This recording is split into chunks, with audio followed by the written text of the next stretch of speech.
Hi നമസ്കാരം. എൻ്റെ ജീവിതത്തിലേക്ക് എല്ലാവർക്കും സുസ്വാഗതം നേരുന്നു. വന്നോളൂ. അപ്പം ഇന്നേക്ക് ഒരു മാസമായി. എന്ത് നടന്നിട്ട് അറിയോ? വല്ലത് ഓർമ്മയുണ്ടോ? ആർക്കെങ്കിലും ഓർമ്മയുണ്ടോ? ഓർമ്മയുണ്ടാകും, കാണാതിരിക്കില്ല. ഒരു മാസമായി ആ വലിയ മഹാദുരന്തം നടന്നിട്ട് അല്ലേ? എത്ര? ഒരു മാസം. എന്താണ് ദുരന്തം അറിയാം? ഈ വീഡിയോ ഒന്ന് മുഴുവനായിട്ട് എല്ലാവരും ഒന്ന് കാണണം കേട്ടോ. പറ്റുമെങ്കിൽ ഒന്ന് ഷെയർ ചെയ്ത് കൊടുക്കുക. നിങ്ങളുടെ കമൻ്റാണ്, വിലയേറിയ കമൻറ്റുകളാണ് ഞങ്ങളുടെ വിജയം. അപ്പോൾ എന്താണ് ഈ ഒരു മാസം ആയിട്ട് നടന്നത്, അല്ലെങ്കിൽ ഒരു മാസമായത് എന്താണ്, ആ മഹാദുരന്തം എന്താണെന്ന് പറഞ്ഞുതരാം. വിമാന ദുരന്തം നടന്നിട്ട് 261 പേര് മരണപ്പെട്ട വിമാന ദുരന്തം. അറിയില്ല എല്ലാവർക്കും. അതിലൊരു മലയാളി ഉണ്ടായിരുന്നു. അത്രയധികം സങ്കടമുള്ള കാര്യമായിരുന്നു അല്ലേ എല്ലാവർക്കും. നടന്നിട്ട് ഒരു മാസമായി. അതിൻ്റെ എന്ത് കാരണം കൊണ്ടാണ് അപകടം നടന്നത് എന്നുള്ള അതിൻ്റെ ഉത്തരം ചെറുതായിട്ട് കിട്ടിയിട്ടുണ്ട്. പക്ഷെ അത് ആര് ചെയ്തു, അതോ ഇതിൻ്റെ തകരാറുകളാണോ എന്നുള്ളതെല്ലാം പരിശോധിച്ച് വരുന്നതേ ഉള്ളൂ. ഇതിൻ്റെ ചെറിയ ഉത്തരങ്ങൾ കിട്ടിയിട്ടുണ്ട്. അങ്ങനെ അത് ടേക്ക് ഓഫ് ചെയ്തു അല്ലേ? കുറച്ചോ പൊന്തിയിട്ടുള്ളൂ. റൺവേയിൽ നിന്ന് കുറച്ച് മാത്രം അകലെ പൊന്തിയിട്ടുള്ളൂ. പൊന്തിയതിന് ശേഷം അത് പെട്ടെന്ന് തന്നെ അടുത്തുള്ളൊരു ബിൽഡിങ്ങിൻ്റെ മുകളിൽ വീഴലും അത് പൊട്ടിത്തെറിക്കുകയായിരുന്നു. കത്തി തീഗോളമായിരുന്നു. എല്ലാവരും അറിഞ്ഞതാണല്ലോ ഈ കാര്യങ്ങളല്ലേ. അപ്പോൾ അതെന്തുകൊണ്ടാണ് ആയത് എന്നുള്ള കാരണമാണ്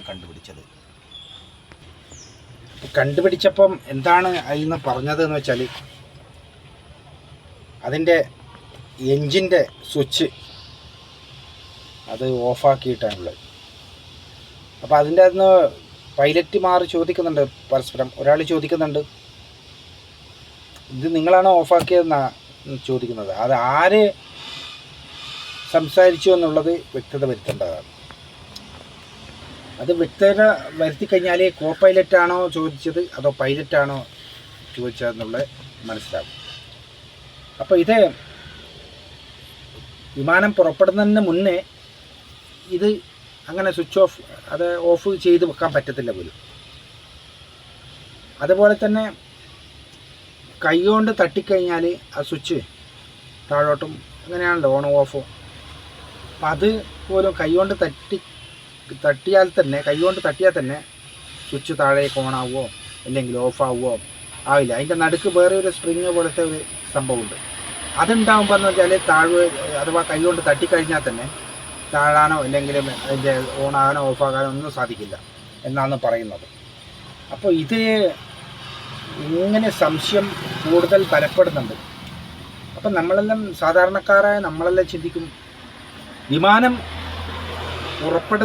പുറപ്പെട്ട് കഴിഞ്ഞ ശേഷം കുഴപ്പമില്ല, പിന്നെ ഇത് ആര് ചെയ്തു?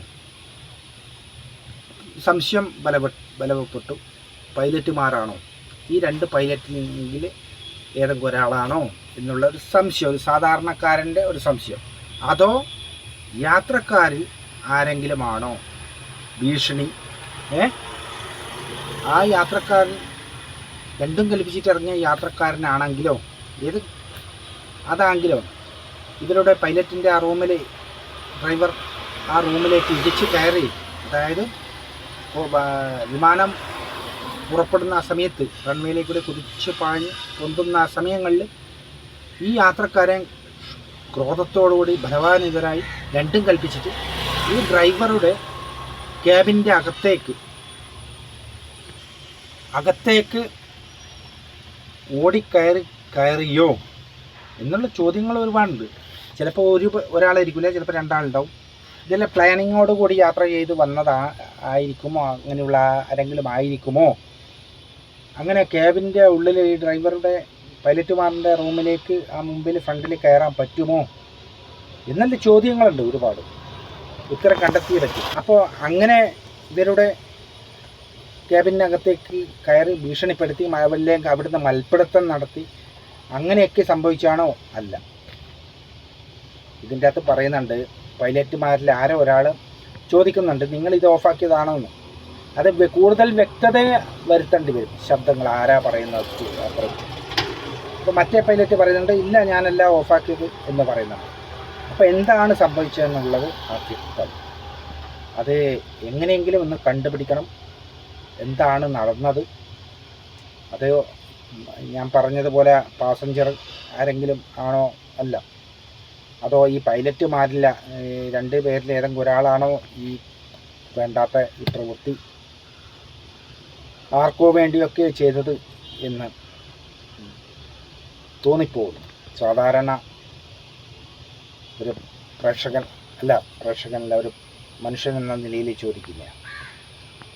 അപ്പോൾ ഈ പൈലറ്റുമാരിൽ ഏതെങ്കിലും ഒരാൾ ചെയ്തു വെച്ചതാണോ അതോ ഇതിൻ്റെ തകരാറാണോ എന്നാണ് അറിയേണ്ടത്. അതറിഞ്ഞേ പറ്റൂ.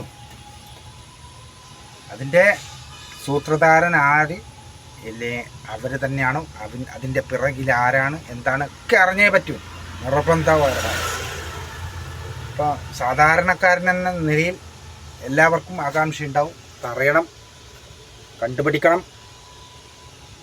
അതിനെ കണ്ടുപിടിച്ച് ഇവിടെ നിന്നാണോ ആ ബുദ്ധി ഉദിച്ചത് ആ കേന്ദ്രങ്ങളിൽ പോകണം, തക്കതായ ശിക്ഷ വാങ്ങിക്കൊടുക്കണം. അപ്പോൾ ഇങ്ങനെയൊക്കെയാണ് ഈ അറിവ് വന്നിട്ടുള്ളത്. തീർച്ചയായും നിങ്ങൾ മറ്റ് ചാനലുകളിൽ നിന്ന് ഈ ഒരു വാർത്ത, കൂടുതൽ അറിവുള്ള വാർത്തകൾ കിട്ടിയിട്ടുണ്ടാവും. അതിൽ നിന്നും ഞാൻ എടുത്ത കാര്യങ്ങളൊക്കെയാണ് പറഞ്ഞത്. അപ്പോൾ നമ്മളൊന്ന് ചിന്തിച്ച് നോക്കേണ്ടത് എന്താണെന്ന് വെച്ചാൽ, നമ്മൾ ഒരിക്കലും മറ്റുള്ള വിദഗ്ധന്മാർ പറയുന്നത് നമുക്ക് അവരൊക്കെ പറയുന്നത് മാത്രമേ വിശ്വാസത്തിൽ എടുക്കാൻ പറ്റുള്ളൂ. അങ്ങനെ മറ്റുള്ള അതിനനുബന്ധിച്ചുള്ള വിദഗ്ധന്മാർ പറയുന്നതെന്ന് വെച്ചാൽ ഒരിക്കലും പൈലറ്റുമാർ ഇങ്ങനെയുള്ള ഒരു ചതി ചെയ്യത്തില്ല. ഇവർക്കറിയും മരണം സംഭവിക്കുന്നു. അപ്പം അങ്ങനെ ചെയ്യുമോ അറിയില്ല. പക്ഷെ ഉദാഹരണങ്ങൾ എടുത്ത് നോക്കിക്കഴിഞ്ഞാൽ, കാലാകാലാന്തരങ്ങളായി നോക്കിക്കഴിഞ്ഞാൽ ഇങ്ങനെയൊക്കെ ചതി ഉണ്ടായിക്കൊണ്ടെന്നാണ്. അപ്പം നമുക്കെല്ലാവർക്കും ഭയമായിരിക്കും പിന്നെ പോകാനും വരാനും. ഒരു സാധാരണക്കാരൻ എന്ന രീതിയിൽ നമ്മൾ ചിന്തിച്ചു പോകും, എന്ത് വിശ്വാസത്തിലാണ് യാത്ര ചെയ്യുക എന്നൊക്കെ. അങ്ങനെ ഞാൻ പറഞ്ഞല്ല, എന്നാൽ നമ്മൾ ചിന്തിച്ചു പോകും അല്ലേ. അപ്പോൾ ആ പൈലറ്റുമാർ ആരോ ഒരാൾ എന്നാണ് ചോദ്യചിഹ്നം വരുന്നത്. പക്ഷേ വ്യക്തമായ ഉത്തരം കിട്ടിയില്ല. അപ്പോൾ ഇങ്ങനെയൊക്കെയാണ് ഉള്ളത്. വിവരങ്ങൾ കിട്ടിയത് എന്താ ചെയ്യാല്ലേ.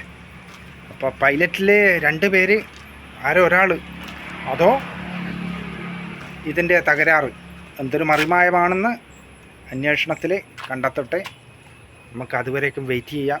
ഇനി ഇങ്ങനെയൊരു ദുരന്തം എവിടെയും ഒരു രാജ്യത്തും ഉണ്ടാകരുത് എന്ന് നമുക്ക് പ്രാർത്ഥിക്കാനേ പറ്റുള്ളൂ. പ്രാർത്ഥിക്കുക. ഓക്കെ. അപ്പോൾ ഈ വീഡിയോ എല്ലാവരും ഒന്ന് കാണുക. ആദ്യമായിട്ട് കാണുന്നവരാണെങ്കിൽ എൻ്റെ ജീവിതം എന്ന യൂട്യൂബ് ചാനൽ സബ്സ്ക്രൈബ് ചെയ്യുക, ബെല്ലൈക്കൺ അമർത്തുക. Okay, by.